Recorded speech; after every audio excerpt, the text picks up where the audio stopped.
Сәлеметсіздер ме, құрметті оқушылар? Бүгінгі қарастыратын тақырыбымыз механикалық қозғалыстың салыстырмалылығы, Галилейдің салыстырмалық принципі. Осы екі тақырып жайлы қысқаша қарастыратын боламыз. Механикалық қозғалыс жайлы, механикалық қозғалыстың салыстырмалылығы жайлы сіздер уже білесіздер. 7-ші сыныптан бері айтып келе жатырмыз.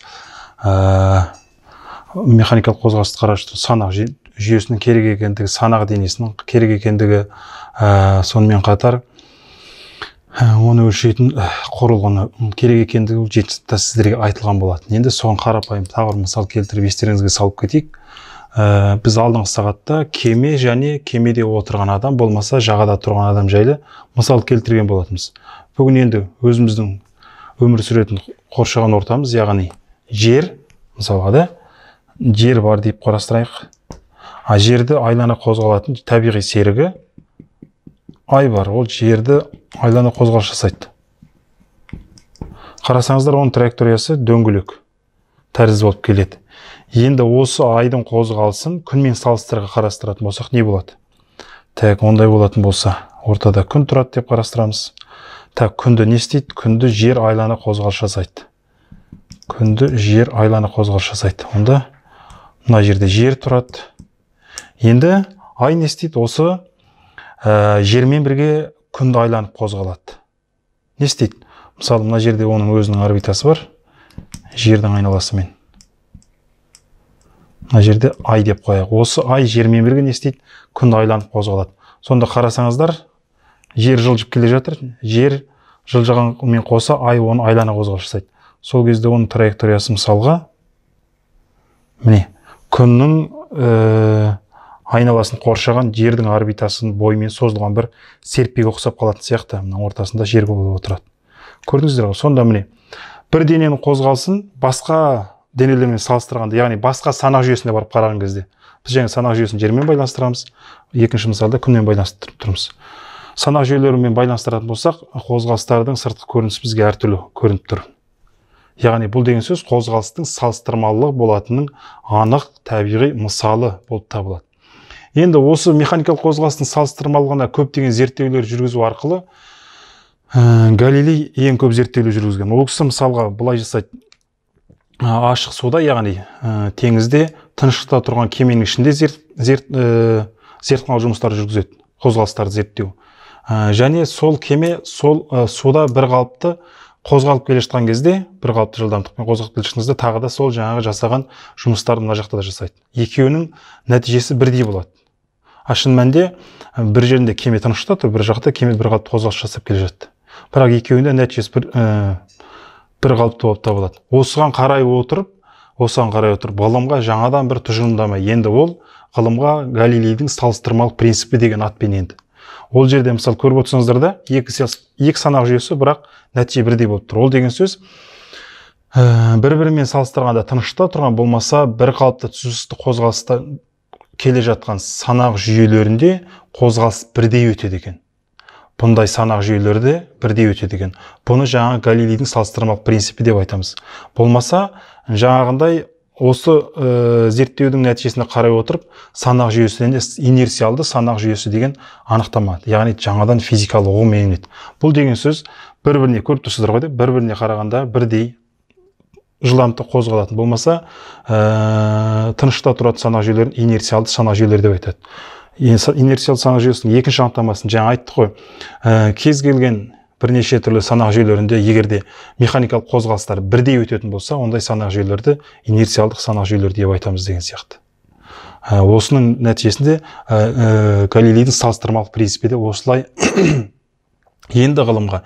Енді инерциалдық санақ жүйесімен қатар қысқаша айтып кетейін, тақырыпты айтып қалғаннан кейін инерциалдық емес санақ жүйесі деген бар. Инерциалдық емес санақ жүйесі деген сөз, олар жаңағы бір-біріне қараған кезде бір қалыпты түзісті қозғалыс жасамайтын санақ жүйелер. Онда жерде үдеу болуы мүмкін. Яғни ондай санақ жүйелері инерциалдық емес санақ жүйелері болып табылады. Біздің қазір қарастыратынымыздың барлығы инерциалдық санақ жүйесінде өтетін құбылыстар. 9-ші сыныпта қарастыратынымыздың барлығы. Шын мәнінде табиғатта ешқандай инерциалды санақ жүйесі жоқ. Бірақ салыстырмалы түрде үлкен жақтан біз мыналардың барлығын инерциалды санақ жүйесі деп мысал келтіріп айта аламыз. Так, енді Галилейдің шығып қалғаннан кейін, салыстырмалық принципін айтқаннан кейін, Галилей түрлендірулер деген бар. Галилей түрлендірулерінде қысқаша айтып кетейін. Тереңірек өздеріңіз сабақ барысында қарастыратын боласыздар. Мысалы, біз үш өлшемді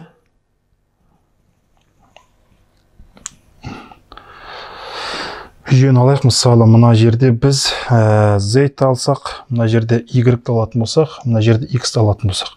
Бұл k санақ жүйесі болсын. Бұның өзінің кішкене дөңгелек қып сызайын. Сағат деп ойлаңыздар. Уақыт өлшейтін. Бұл бір k санақ жүйесі болсын. Осымен қатар, осы жаңағы OX өсімен, яғни өстері байланысқан, өстес деп айтсақ болады қазақша. Өстері байланысқан тағы бір k штрих санақ жүйесі болсын. Мынау y штрих болады. Мынау z штрих болады. И осының бойында x штрихта болады. Мына жерге жазып қойайын, x штрихта болады. Енді уақыттың бастала қалған мезетінде, де, так, екі санақ жүйесі де O нүктесінде беттесетін болсын. Екеуі де бір-бірімен салыстырғанда инерциялық санақ жүйесі болады. Осыған қатысты бір екі санақ жүйесінде де жатыр. Мысалы, мына жақты бөліп қарастырсаң, мысалы, A нүктесі, ол K санақ жүйесінде жатыр. Мынаны жоқ деп қарастырсаңыз, A нүктесі K санақ жүйесінде жатыр. Осыған қатысты мынаның жаңағы координаталарын қарастырып көрейік. Енді мына К штрих санақ жүйесі, К санақ жүйесімен салыстырған кезде қандай да бір V жылдамдықпен қозғалып бара жатыр деп қарастырайық. Так, оны мен мына жерге жазып жіберейін. V жылдамдықпен, тұрақты V жылдамдықпен қозғалып бара жатыр деп қарастырайық. Уақыттың басталған мезетінде екі санақ жүйесінің бастары бір жерде түйісіп тұрған. Онда уақыт кетті, қандай да уақыттың ішінде не істейді? К штрих санақ жүйесі қозғалып бара жатыр V жылдамдықпен дейік. Онда ол не істейді? Орын ауыстырып кетеді. V көбейтілген Т. Осындай тең қашықтық аралықты ол орын ауыстырып кетті дейік. Енді К А нүктесінің несін қарастыратын болсақ, координаталарын X-ге қатысты. Так, мына жерден сызайын. Так. X-ге қатысты. Мына жерде жазам мен X деп. Міне, X-ге қатысты координатасы мынау, А нүктесінің. Ал К санақ жүйесіне қатысты. К штрих санақ жүйесіне қатысты координатасы ол мына жерде болады. Так. Кішкене астына қарай түсірейін. Мына жақта да түсірейін. Бұл X штрих болып табылады. Енді өздеріңіз көріп тұрғандарыңыздай, мына жерде X неге тең болып тұр балалар? X бізде V0 та. Болмаса V0 деп жазғасын, жарайды, V0 деп жазайын. V0 та қосылған X штрих болып тұр. Біз қозғалыс мына OX өсіне қатысты болмаса OX өсіне болмаса OX штрих өсіне қатысты болып жатыр екеуі. Бірінің үстіне бірі қабаттасып жатыр. Ал мынау Y және Z өстеріне қатысты ешқандай өзгеріс жоқ деп қарастыратын болсақ, онда біз былай жаза аламыз. Z тең Z штрих. Енді инерциалдық санақ жүйелеріне қатысты уақыт барлығында бірдей өтеді деп қарастырамыз. Міне, мынау бір теңдеулер жүйесін алдық. Енді біз мынаны түрлендіретін болсақ, мынадан бізге келіп шығатыны деп жазсақ болады. Онда X штрих бізде не болады? 2 салынған V0 та, так, Y штрих тең Y, Z штрих тең Z, T штрих тең Т болады. Яғни инерциялық санақ жүйелерінің координаттарын бір-біріне өткізудің формуласын келтіріп қалдық. Бұны біз Галилей түрлендіру деп айтатын боламыз. Қозғалыстың салыстырмалы мысалын айттық, анықтамасын айттық, Галилейдің салыстырмалық принципінің негізгі қайдан келіп шыққаны, не айтқысы келгенін айттық. Сонымен қатар қосымша Галилей түрлендірулерін сіздерге беріп кеттік деп ойлаймын. Енді қажетті ақпаратты тағы да өздеріңіз ізденіп толықтыратын боласыздар. Бүгінгі сабағымыз аяқталды. Рахмет.